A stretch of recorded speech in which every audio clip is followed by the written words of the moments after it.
will become the zone provider for Augusta, Richmond County. So with that being said, I'm going to invite Mr. Coker and his team up. I have my colleagues here on the commission, as well as our administrator. We need to, let's get the process started as to what we need to move forward. There will be no negotiations discussed in this meeting today. And the great West Side Patriots have a basketball game at 3 o'clock. So the shorter that we can keep this, the better. We need to support our local team if we can. So, Mr. Coker, if you will, for the record, please state your name and address and who's with you, and let's get things going. Gary Coker, Marble Hill, Georgia. Thank you, sir. Sure. Brian Gibson, CEO, Priority Holdings, Knoxville, Tennessee, 1330. Thank you. Corey Thomas, Vice President of Central EMS, Beaufort, Georgia. Robbie Atkins, Southeastern Regional President for Priority Ambulance. Thank you, sir. Thank you, guys. Watkinsville, Georgia. Oh, Coney County. Thank you guys for being here. Mr. Coker, the floor is yours, sir. We need to know from you what you need from us so we could get this process moving. Yes, sir. So, Mr. Mayor, ladies and gentlemen of the commission, thank you for having us here today. We appreciate that. And what we need is to start to work on trying to develop the best ambulance service that we can for you. And we have some ideas and thoughts we'd like to throw out. Yes, we will keep those quick, and we will be here to answer any questions that you will have for us and see if we can provide some solutions. So my statement is, if you have ambulance problems, we have ambulance solutions. Our company has the knowledge, the experience, the ability, the capability, the assets, and the financial stability to make things happen. So what we're going to ask you today is, what do you want from your ambulance service? Now, I know that we've been asked probably about 25 times, how much is it going to cost? Well, we can't really tell you what it's going to cost until we figure out what you want in your ambulance service. So that's what we're going to attempt to do today, is to have some discussion about that and see if at some point that you guys will develop a committee that can help us decide what it is, where you want to go, what we want to do, and how we want to do it. So what I've got to say is simply this: when somebody is really has a crisis in their life or in their family's life, they call 911. And it's answered in your 911 center. These guys answer the phone on the first ring almost always. Sometimes it might be the second or the third, but that's not like what's in Atlanta.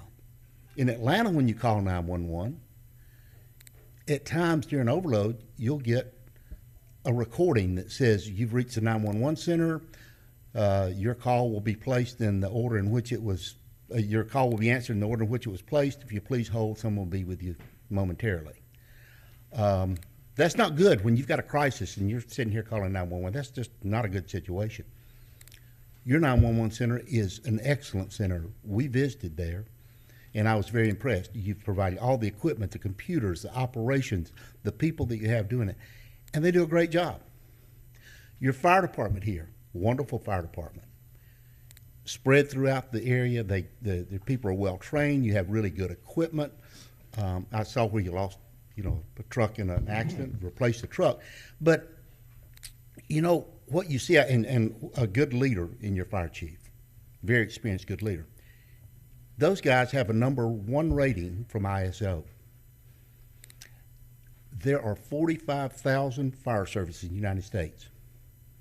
Less than 1% of those have an ISO rating of 1. What a great statement for how well you support 911.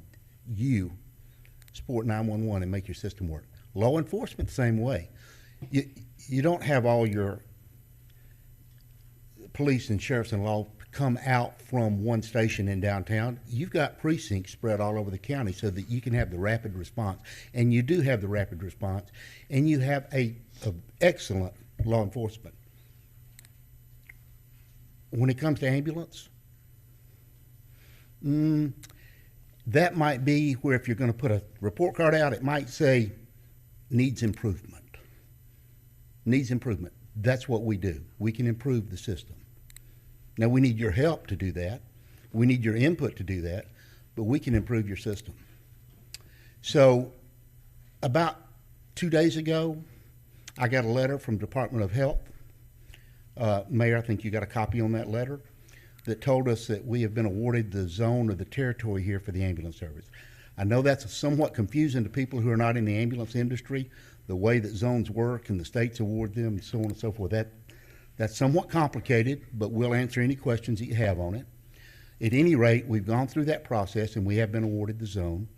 And we have until May the 8th to start. And as I read the letter, it said May the 8th or before.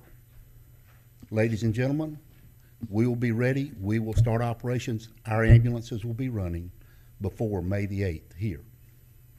And we'll start your system and make it work. Now, that means we've got some work to do between now and then. Until we got that letter, everything we did was basically written on a napkin at a lunch table, right?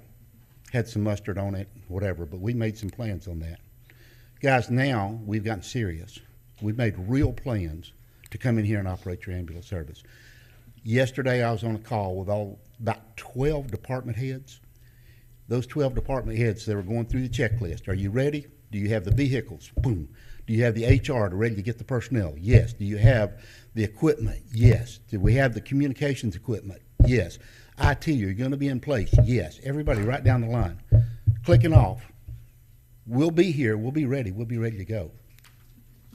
We're here to provide the citizens of your city and county the ambulance service that they deserve. I'd like to have Brian Gibson, our CEO, to speak, of our parent company, CEO of our parent company, to speak about what we'd like to ask for you to work with us on. So thank you very much. Thank you, sir. Mr. Gibson. Hello, thank you this morning for having us, and I appreciate everybody taking their time. Again, I'm Brian Gibson, CEO of Priority and Priority On Demand Holdings.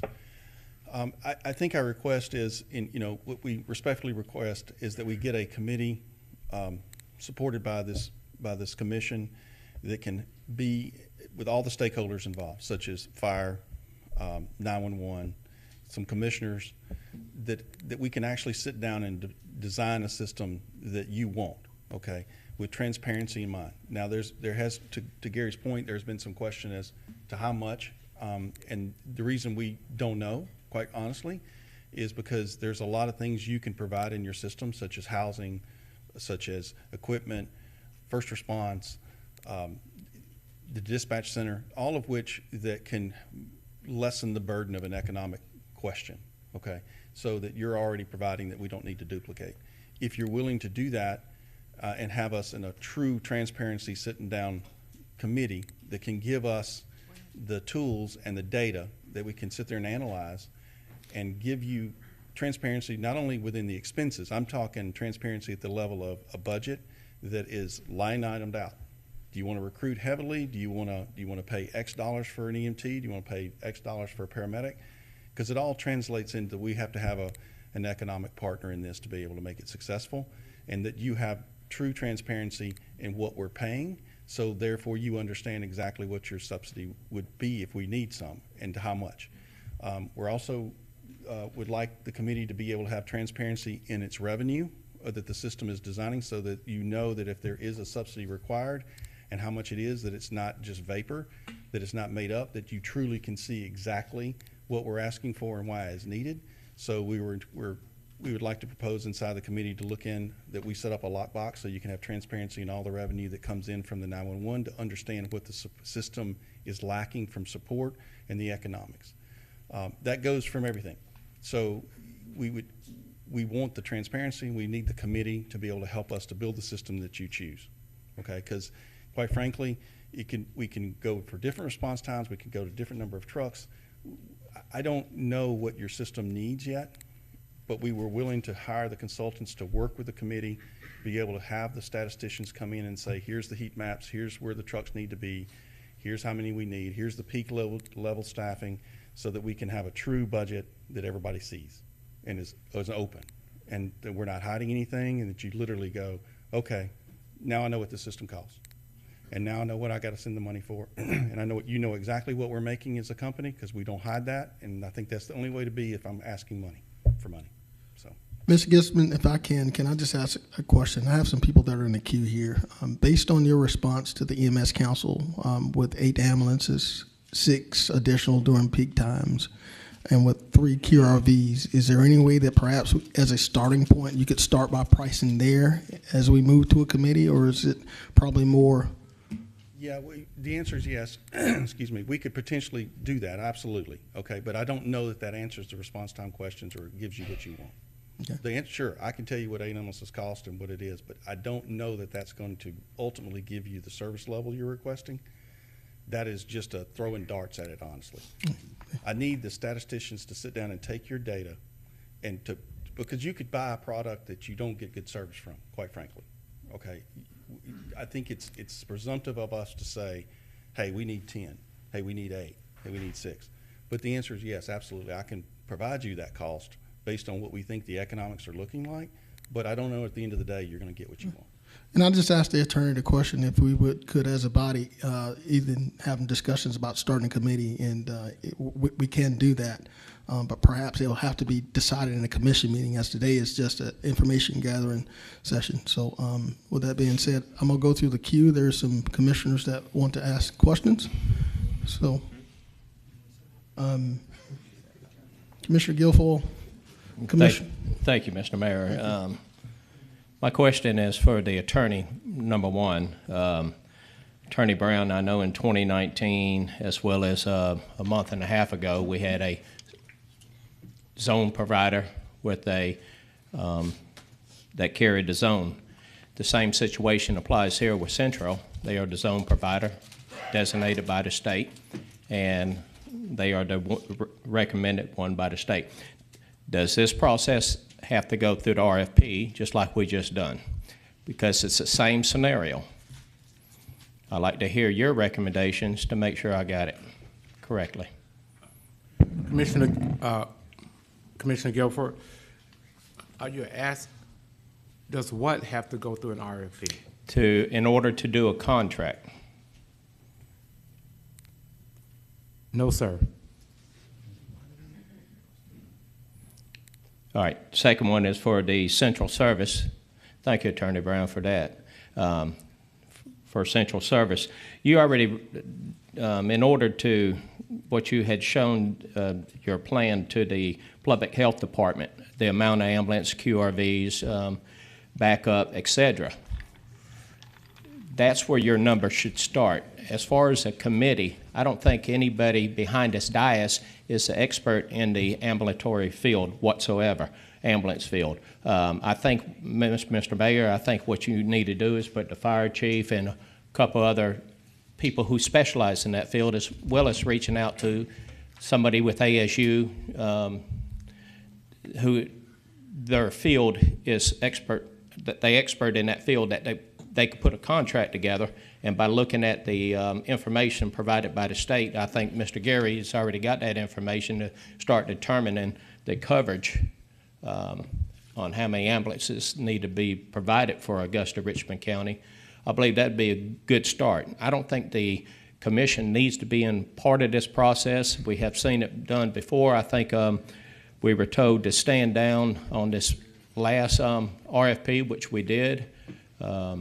I just think we don't need to be involved in it whatsoever. That's my 2 cents. And a couple of things I would like to see in that contract. Number one is if we do business with Central Service and later down the road, if we cut ties, that in that contract it has to state that they are willing to give up the zone as well. And the second thing is with the amount cost of fuel, the state, as far as the government, we get a discount, provide the ambulance Central Service with fleet cards to be only used for our services. That way we get a discount on that. We don't have to pay the 10% profit that they are required at the end of the year. Thank you, Commissioner. Chair recognizes the Commissioner from Neath, Commissioner Garrett. Thank you, Mayor. Just kind of piggybacking on what the Commissioner from the 10th was referring back to that 2019 meeting when we were discussing, I guess it was right prior before we entered into the MOU with Gold Cross. I've read through some of those meeting minutes, and it kind of seems contradictory to what we're hearing now. Is there anybody from procurement that is in the audience today? Yes, Nancy Williams is present. Could I ask her a question, please, Mayor? Ms. Williams?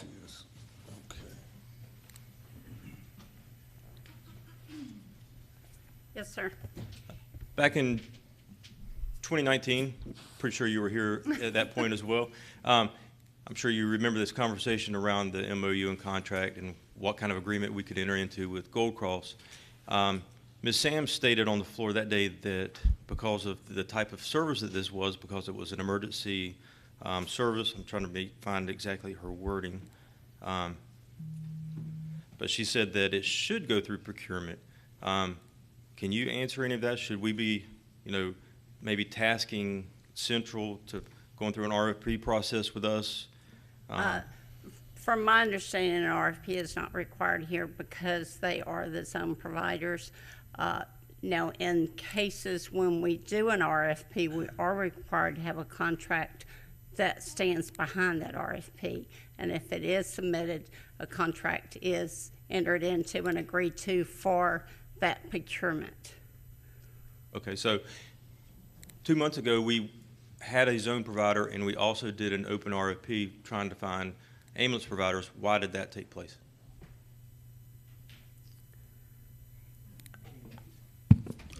They had not given up the zone yet. Attorney Brown. Sir, we had to do an RFP in that case because Gold Cross relinquished the zone. They were still the zone provider at that time. No, sir.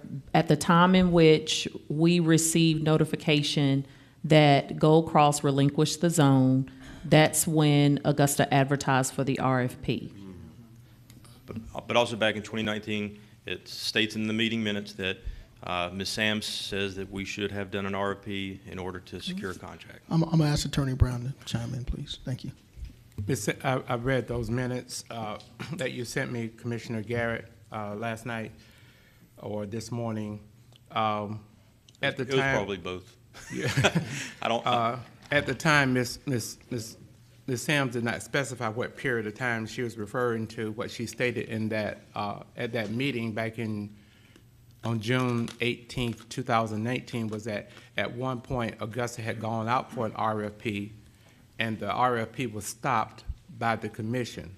It was asked of her, well, how did the contract come about when there should have been an RFP? She stated that she did not know how that contract finally came about, but procurement did not stop that RFP. The problem, not the problem, the situation She stated it was canceled, but never clarified where it was canceled from, at least from what I'm reading right here. It was canceled. She clearly stated it was canceled by the commission. It was not canceled by procurement. Procurement was not really in agreement with that cancellation, but the commission canceled it and ended up giving Gold Cross a contract. From the language in those minutes, it does not appear to indicate that there was a provider at the time, but I do not know the answer to that because we don't even know what year she is referring to. But it was referring to the time period around when this meeting happened. We were going through much of the same problem then. There was a request for some changes to the number of ambulances as well as some of the services that we wanted out of Gold Cross at that point. And so that's why we even had this meeting.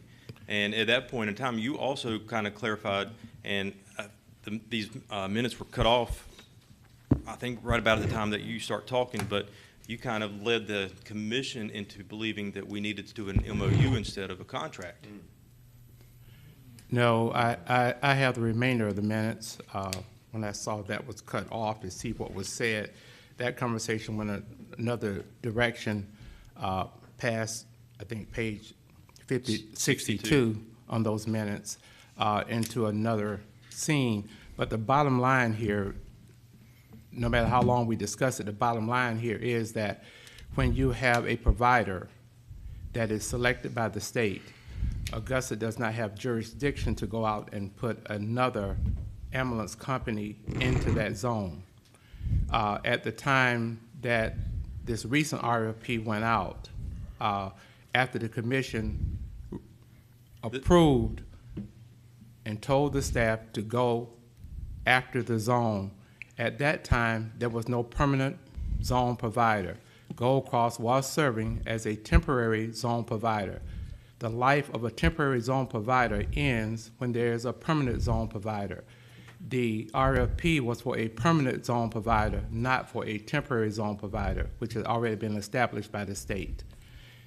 Since we have a permanent zone provider, as of the past few days that the letter that the mayor sent out, Augusta does not have the capacity now to go get another zone provider. So there's no proposal to be had. Thank you, Attorney Brown. And I actually have a follow-up question for Central and Priority. I don't know who wants to. So you guys are coming in to help us with our 911 services. As you know, you're not currently operating in this area, but I'm sure you're going to set up shop somewhere. Are you planning to only do 911 calls, or do you think you'll also try to supplement with transport services as well? So thank you. Great question. The answer is right now, no. We're want to make sure the county's set up, that we've got it absolutely correct. We're meeting your needs. We want to make sure the response times are met. Yes, we would like to expand our operations post that, absolutely. But that, I don't see that in the foreseeable future, quite frankly. I mean, we've got a big thing to take care of here. We need to make sure that that's taken care of. So. Sure. Okay. Thank you, Mayor. Thanks, sir. Thank you. Before I move forward with the gentleman in the queue, my question is, we have until May 8th. As I understand, we want to put a committee together. How does that work in your timing in that we're able to get this accomplished? Thank you, sir. As far as timing, look, we're here to make sure that we're meeting your needs, okay? We want to be a great partner, quite frankly. I mean, that's all I'm trying to do, transparent and be a great partner. So we would like to move to start fast as possible. We've already contacted what we consider for the commissioner's questions on the experts on our side from Washco and Associates, who we use to do our temporal demand analysis, who can literally take all the data that we have, that we can get from both the 911 and the state, plug them in. I think that is the biggest hurdle from what I would consider a needs assessment that literally says, this is the plan, this is what we think we need to have in a way of assets to be able to respond to all calls. And that is, I think, maybe the longest part of it, quite frankly, other than figuring out, one, what type of GPS do you use, what kind of visibility, what's the availability of those. The sooner we can get those questions answered so you can have visibility to your trucks on a screen, wherever, even the commissioners, then that's the kind of questions I need to get answered so I can get in communications with the fire department. There's a lot of those kind of operational questions that I would like to get tied down. That aren't in a vacuum for you as the customer, that you truly see every asset. And so the faster I can get going, the better. And just for clarity for this body, May 8th, what happens if the committee has not come up with an answer regarding what our needs are? We have a month-to-month contract with our current provider. Do we continue in that month-to-month until we come up? So are you saying May 8th is a hard deadline? We have to have something in place to move forward by May 8th? We would, I think we would like as a partner to have that done with you by May the 8th. But look, we're prepared to operate and give you the best service we can, unfunded. Okay, so I mean, we're moving forward. I think long-term, our company, and the county, we would like to be partners to make sure that works. Thank you so much. Chair recognizes the Commissioner from the 4th, Commissioner Mason. Thank you, Mr. Mayor. Just a couple of questions and maybe some clarification. One, to our league, no, I don't want to go there. To Central, let me ask you this: when you did you respond to some sort of solicitation in order to receive favorable consideration from the state in order to get the zone, or from the council? How did that work? Sure. I'll describe the process. Yes. So the provider took their certificate for the 911 service, and they turned that back into the state. That left your region, your area, without any provider for this area. The state's divided into 10 EMS districts. This district is Region 6. All right. So what happens at that point is they have a council that's formed. It's an EMS council. The state has that. Right. It's a special council. And they have to review, they have to ask for and solicit for ambulance services to request to be the zone provider, and they have 10 days to do that. During that 10 days, the providers turn that in. The committee has to take a look at all of those providers and make their decision. The law is fairly specific, it says 10 days. Then they take that and they refer it to the regional council. So your committee formed, and they voted unanimously for Central EMS to be awarded the zone. It went to the region council. They have 10 days to take a look at it. Now, the region council is made of the surrounding counties of here, and it takes the EMS professionals and experts from there. Your fire chiefs, EMS directors, 911 center directors, hospital staff, physicians, other people that would be experts on EMS. And then they decided at that point to award Central with a vote of 15-1 to award the zone. That's then sent to the state, and the director of the commissioner of the health department at the DPH, Department of Public Health, signs off on that if she thinks everything has been correct in the procedure, everything has been correct in the way that the bids were made, and there were no issues or no problems, and she signs off. And that's what happened. That's the letter we got about 2 days ago. Okay, very good. Thank you for the explanation. So from that standpoint, you there was a solicitation, you responded with a proposal, you ended up winning that particular bid. Correct. However, within that bid process, there was no financial information related to that bid process.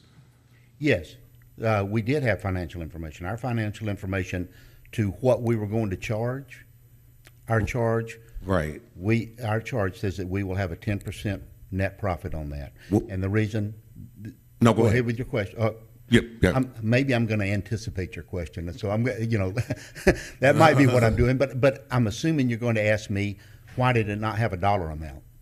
No, I wasn't going to ask that. Okay, but go well, ahead. then, no. You can tell me. Well, because we didn't know the number of calls that were being run to multiply by what we thought we would collect, and we didn't know what the expenses were going to be here because we didn't know how the system would be developed and designed. We need your input, and yes, some other commissioner said, hey, we need the fire chief here. I agree. He needs to be on that committee. We need the 911 director on that committee. We need people, but we also need a few commissioners who understand the budget, what you have here. But, you guys are the decision makers, not me. I want to stop you right there because that's going beyond my scope of what we're talking about here. So what is your question then? Well, I'm continuing with it. So you said the 10% in terms of the bid amount.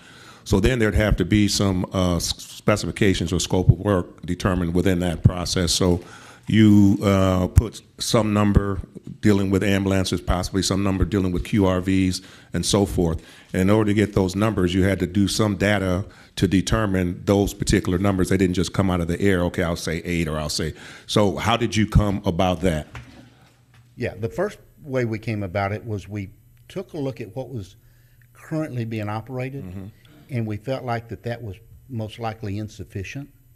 And so we thought that we needed to add to those numbers. We took and looked at some operations that were similar in size, geographical area, and said, okay, what do we think? We're basically throwing a dart here, right? What do we think that might be? And that's how we came up with it. Okay, so with that being said, and I don't know if this is from a legal standpoint, but by legal, Ego should have his ears on. When you're awarded by the state to be the provider for Augusta Richmond County, at that point, there is no dollar value there, but is it not your responsibility to provide service for Augusta Richmond County at that point? Yes. Okay, so and I'm not advocating this, but what I'm saying is whether or not we contracted in with you, you have an obligation to provide service to Augusta Richmond County because you requested the zone. Is that not correct?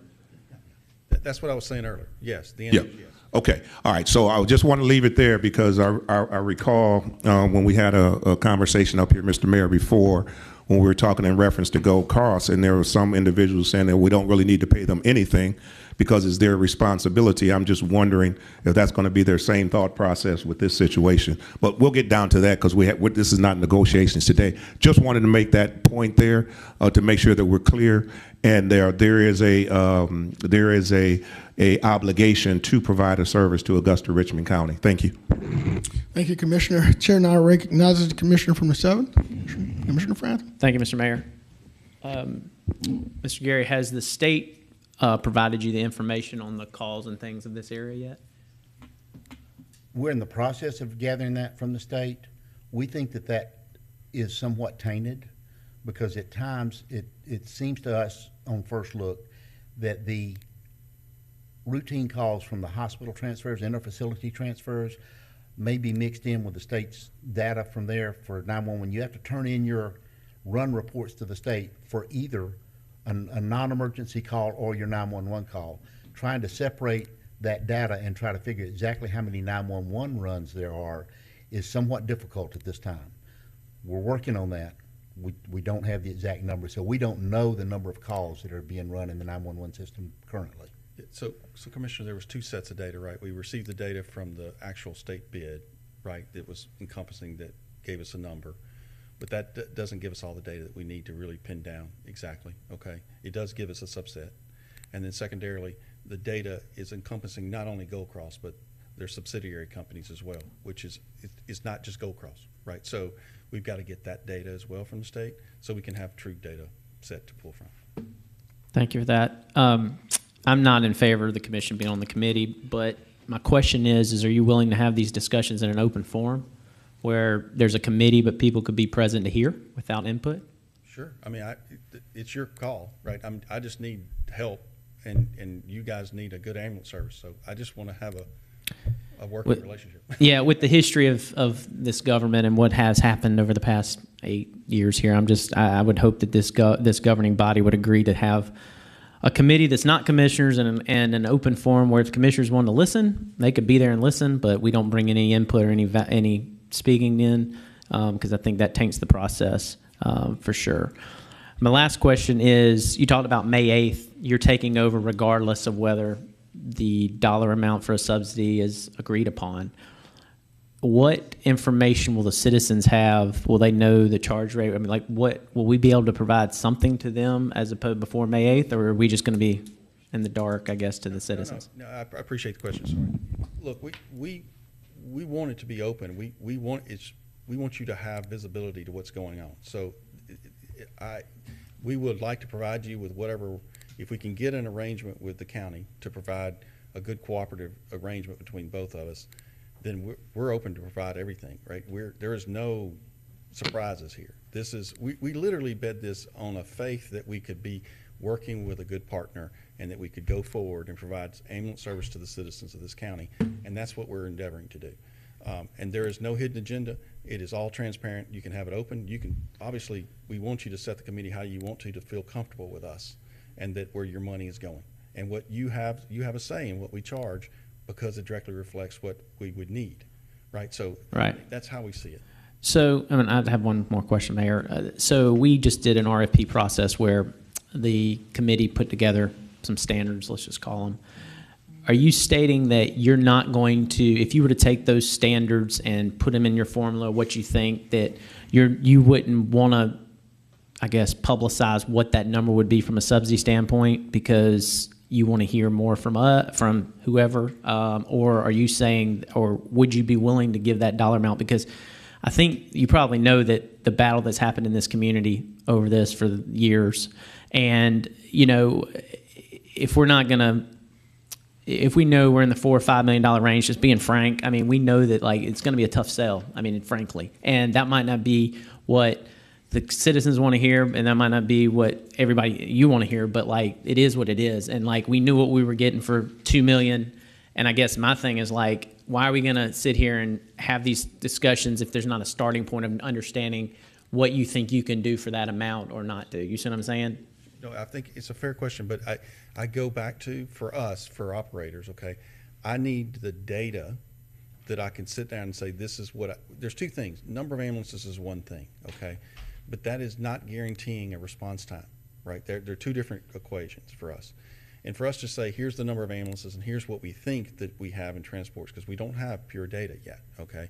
And so if we can get pure data and we can have a best guesstimate, then we can say, here's what 8 ambulances get you at these times a day, 10 ambulances get you at these times a day, whatever the number is, to get to a response time that you pick, right? And so for us to just say, I tell the team all the time, throwing darts at something saying we want 8 ambulances 12 hours a day or 24 is really dangerous, because it doesn't, you could be A, paying for too much, or B, not getting what you're asking for. And I'd rather have a true professional look at it together with whomever you appoint, that we sit down and say, okay, we don't have to pay for rent because we got this. That comes off the clock. So And when you said the data that you need, are you talking about the state data, or are you talking about data from this government? Both. Okay. I need state data, which we're working on, Okay. and I need 911 help, right? Your 911 center help data. And then I need to sit down and we all need to go, okay, this is how it looks. And then Okay. we can have the professionals look at it and do all the analytics to give you a true temporal demand analysis that you can pretty much say, that gets me this.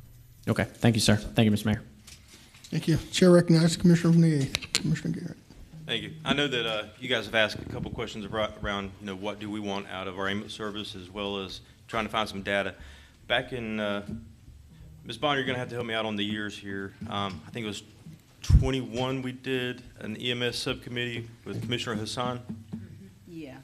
And so there were some 8 or 9 points that came out of that subcommittee. Is that something that you could provide to them of, basically there was some commission action that was taken, and I know that there's been a few seats that have changed since then, but I think that some of that may still be relevant.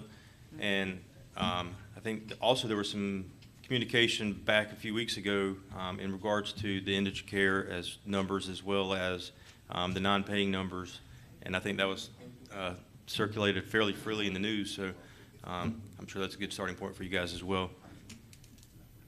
Yes, thank you. Thank you. Thank you, Commissioner. Chair recognizes Commissioner from the 10th, Commissioner Guilfoyle. Thank you, Mr. Mayor. And this is for essential service. I believe I heard you say that you're going to go ahead and start the process as far as providing ambulance service without having a contract in place? Yes, sir. We feel like we need to move forward on, when I say that, like we're look, I think ultimately for us to be successful, Commissioner, we're going to have the help from the commission. We really are. And so we're taking a leap of faith that we can work together, and I'm offering complete transparency. So yeah, I think ultimately for me to be successful, I absolutely have to have your support as a community, and I have to have your financial support. And I'm offering that in a full, transparent way that gives you visibility. Right. I got here because the zone was put up, and I've been on the zone because it was available. And Right. I came down here, Commissioner, if I may, I came down here understanding that there was a lot of controversy around ambulance, and I did it on the faith that, hey, I'm a rational person and I'm transparent, and I believe that rational minds can work together, and that's what I'm trying to accomplish, quite frankly. That's right. Your company is well respected throughout the United States, and I have nothing but good things to say. You couldn't find anything bad about priority or central service. But put yourself in our position where this is such a contentious issue, but in the past, people has been involved, the commissioners has been involved, and that's the reason why we're where we at today, because they got involved. And for me, I learned from my lessons.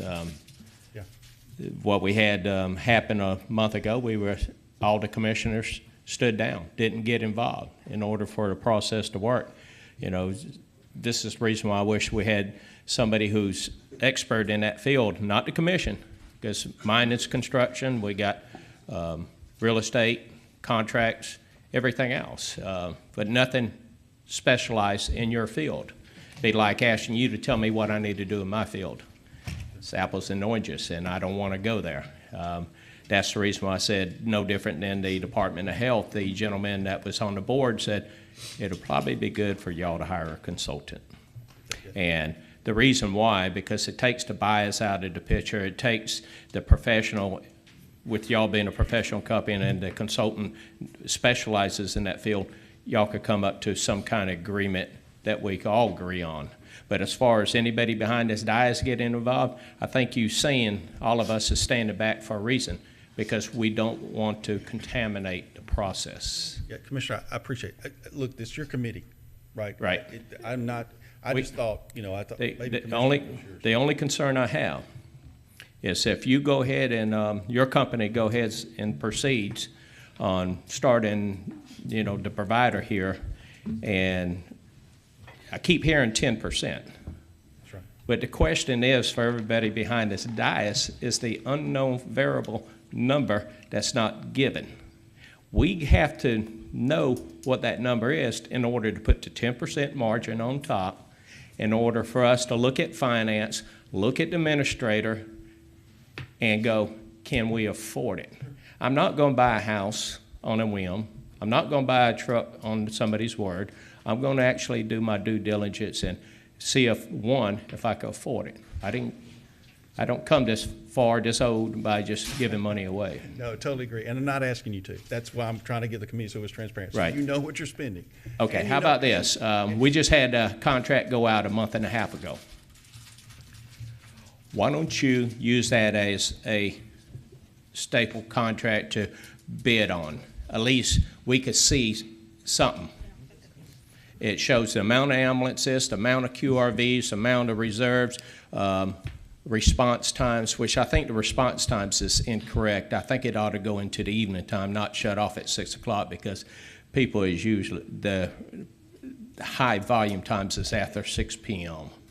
And some reason it's 6 a.m. till 6 p.m., which is foolish. That's the reason why we don't need to be involved in the contract business, nor with this month-to-month contract, we did not put in response times. The biggest complaint of everybody behind this dais, every citizen, is response times. We neglected to put response times in this month-to-month contract, and we had an open contract unsigned by both parties that would have been valuable to put in at that moment. So as far as us, I'd rather have somebody professional, a consultant, et cetera, to be involved, not me. We can support that totally.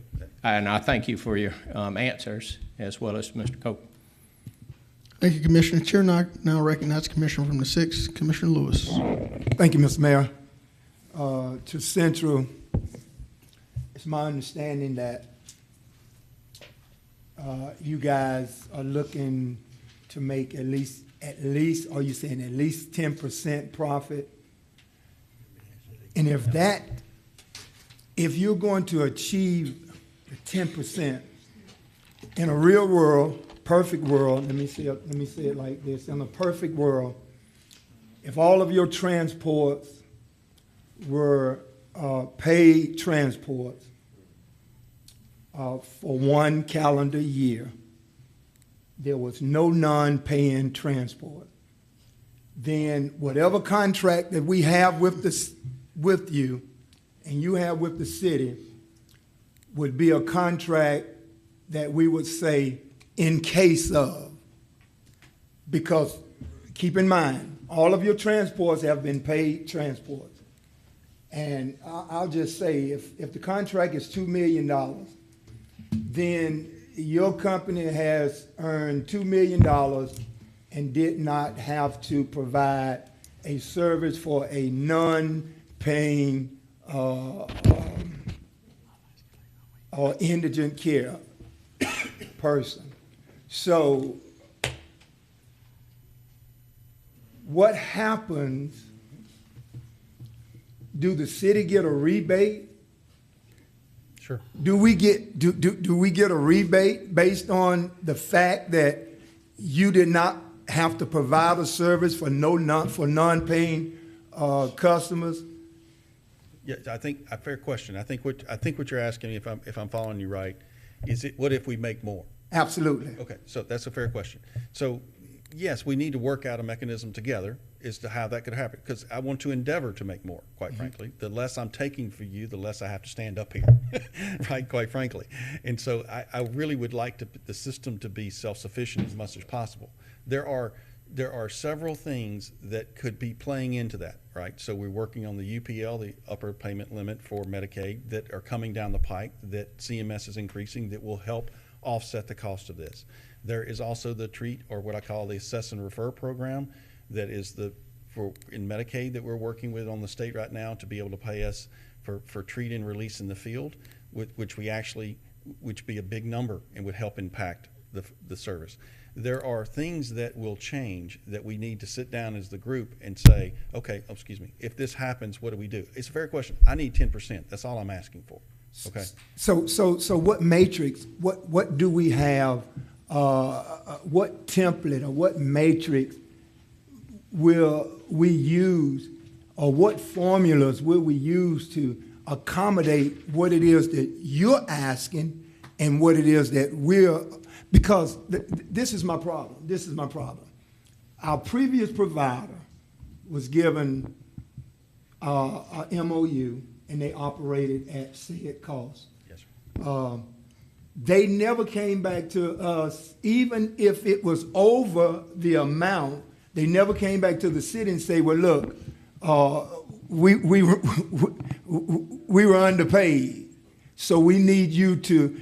And my question to you is this: once we enter into this contract, if that happens in that capacity, if that happens, do you come back to the city and say, we did not, because we did not? Now, we have a contract. So is there room in this contract that says that if we don't meet this 10%, then you are required to pay X amount, which is going to be over and beyond what the contract says? Well, how do we get there? How do we get there? I'm listening to this 10%, and it may sound good. It may be such a low number to folks that look at numbers, and 10% is low. But I just need to know, how do we get there? How do we stay there? How do we remain there? How do we work this out? It's fair.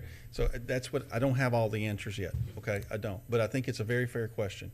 What we're trying to provide is a mechanism that gives you transparency on the budget, that we set with true numbers, that we sit down together and we anticipate as much as we can, just like you would do in your normal budget process with us.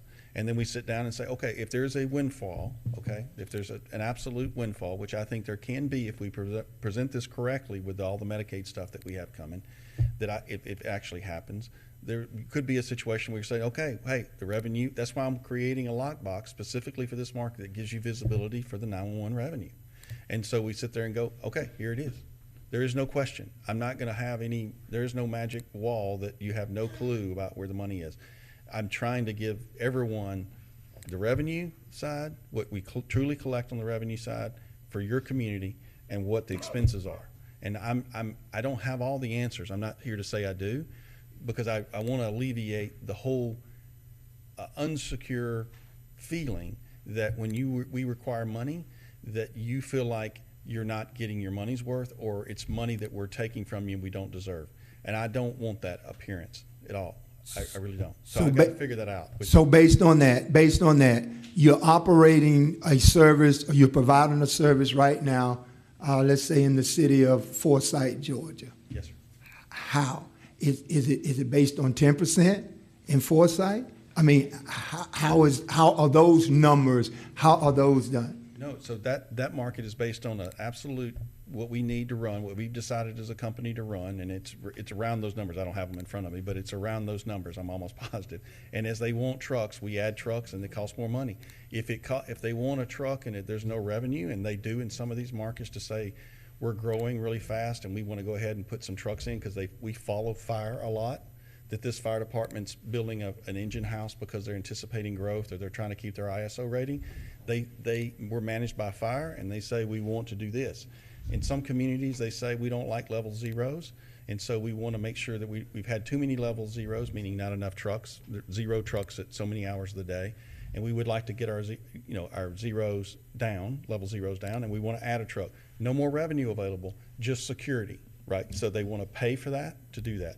So each market, honestly, has a different prescription, just like every medicine does. And so that's why I'm trying to say, we're trying to give you all the visibility we can, and we want to make it so that you don't have any insecurity and there is no ahas. right? And I would like to not take as much, I would like to not take subsidy at all. I just know the economics are going to require some, and I'm trying to figure out a way that we can work together and have a way that gives you security and us security. That's all I'm trying to do, honestly. Thank you, Mr. Mayor. Thank you, Commissioner. Mr. Gibson, is there any other city that uses this model you're proposing for the city of Augusta? Is this model being used by any of your other contracts that you have in place? No, we typically bid a flat fee. We typically take the revenue. I don't know of one. We've got some in California we're proposing now as partners as 10% that we're working on. But no, and the reason we proposed it here is because of all the controversy that's happened and how much money's been asked, that we're trying to give you visibility and make it simple. Here's the 10%. For sake of time, we have a few other commissioners that are in the queue, but the attorney has started tapping his watch, so I want to make sure. Commissioner Scott. Okay. I had some additional questions about the 10%, but we'll be here all day. So I do agree with my colleagues that the commissioners should not be a part of this committee. And my other question is to Ms. Doss. Can we not provide them the 911 data that they're asking for? We can if they detail what information they would like to see. Absolutely. Thank you. Thank you, Commissioner. Chair recognizes the Commissioner from the 8th, Commissioner Garrett. All right. I have two questions. One is in reference to the Forsyth County service that you provide now. When you're talking about the service and how that fluctuates or whatever, what are the number of indigent patients that you serve or have on average in Forsyth County? Forsyth County is probably one of the lowest indigent counties in the state. Forsyth and Coweta, I think, are the two least amount of indigent. And that's why, actually, it requires a subsidy here that would be different from what you have there. And it's to pay for, to be sure that all of your citizens have the ambulance when they need it, as timely as they need it. And in order to do that, it just takes a certain amount of dollars to make that work. Well, and that's what I was getting at. I think it's kind of an apples to oranges comparison. Absolutely. I know our demographics as well as our indigent care population is much different here than there. And so the final question, now that you've been designated as the zone provider by the state, does that mean that you're responsible today? I know you've heard that May 8th date mentioned a couple times.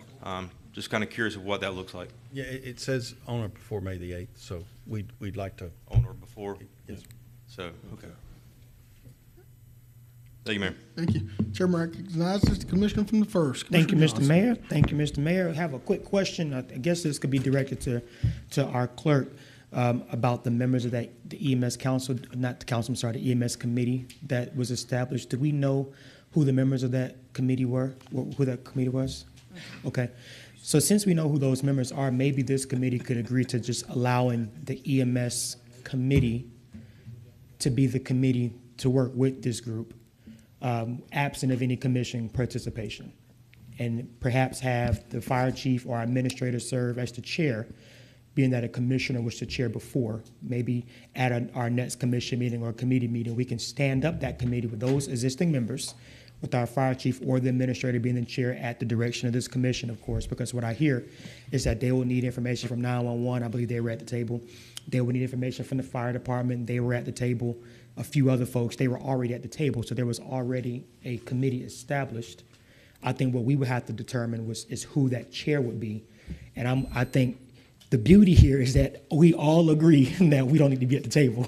So I think at the next commission meeting, perhaps we have it as an agenda item to appoint either our administrator or our fire chief as the chair of that committee so that we can get moving towards this May 8th goal, with the understanding that the staff will take over the negotiations, the staff will take over the legwork, and then knowing that the commission won't be left in the dark on any decisions being made. I think that's a very equal medium that we can relatively easily move forward on. Mm-hmm. Thank you. But that's just my input, Mr. Mayor. Thank you. Thank you, Commissioner from the 1st. I would also add that let's try, if we can, to include some of our healthcare partners from throughout the city. They've asked to be engaged in the processes that many of the patients that are coming to their healthcare facilities, and they do have valuable input that could be contributed towards this committee. So if this body sees fit, I would also like to see if there's anybody from either AU or Piedmont or doctors that would want to be a part of this.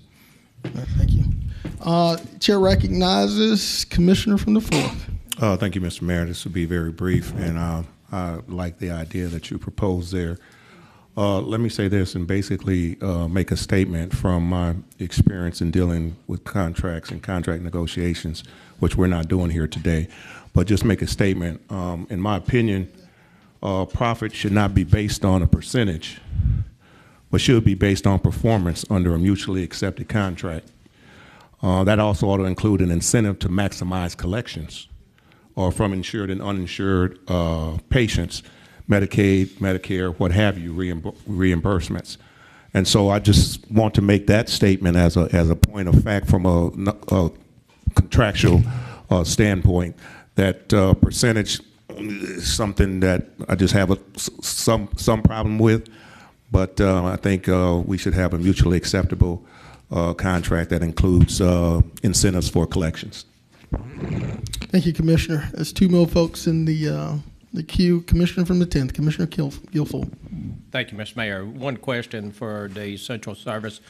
You asking this body to form a committee so they could request or tell you exactly what's needed, desired, and the needs of Augusta, Richmond County. Is that correct? Yes, sir. Okay, in order to proceed forward. Once the committee gives you the information after it's approved by this commission, you could give us a hard number then. Is that correct? Yes, sir. With input from the committee, absolutely. I couldn't hear you. Yes, sir. With input from the committee, yes, absolutely. Okay, that's what I need. Thank you.